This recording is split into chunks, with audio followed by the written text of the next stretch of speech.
In this video, you'll learn how to connect Calendly to N8N by creating a web hub.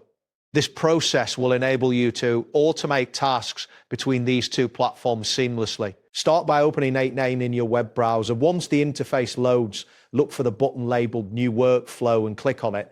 This action will prompt a new workflow canvas to appear, ready for your configurations. Next, locate the plus button within the workflow area and click on it to open the node selection menu.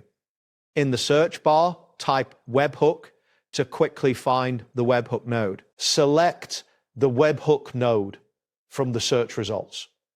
After selecting it, you will notice a section labeled webhook URL that appears on the right side of the screen. You will see a sample webhook URL displayed resembling https:// your -n8n8n.com/abc123.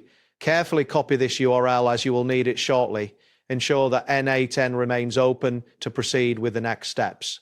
Now, navigate to Calendly by opening a new tab in your browser. Once you're in Calendly, look at the left menu and find the option labeled Integrations and Apps. Click on this option to access the Integrations section. Within the Integrations area, locate and click on API and Webhooks. You should already have your personal access token generated. Confirm that you see the token listed along with the webhook integration note. No further action is needed here. The next crucial step is to set up the webhook. Since Calendly does not have a direct button for adding a webhook, we'll need to perform a small workaround. Open a new browser tab and go to S-Site. This site will provide you with a temporary URL. Once the page loads, copy the URL displayed there, return to your N8N webhook node now, replace the existing webhook URL with the one you just copied from webhook.site. This step is necessary to ensure that Calendly can send data to your N8N workflow. For a more straightforward setup, you can use N8N's built-in Calendly trigger instead of manually creating an API.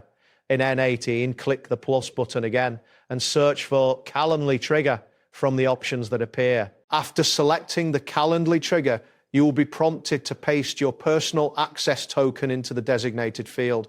Next, choose the event type you want to trigger the workflow, such as invitee created for new bookings. After making your selections, click Save to store the workflow settings. To ensure that your workflow is active, locate the button labeled Activate Workflow and click on it. This action confirms that your webhook is now set up and ready to receive data from Calendly. That wraps up today's guide. Thanks for watching and catch you in the next tutorial.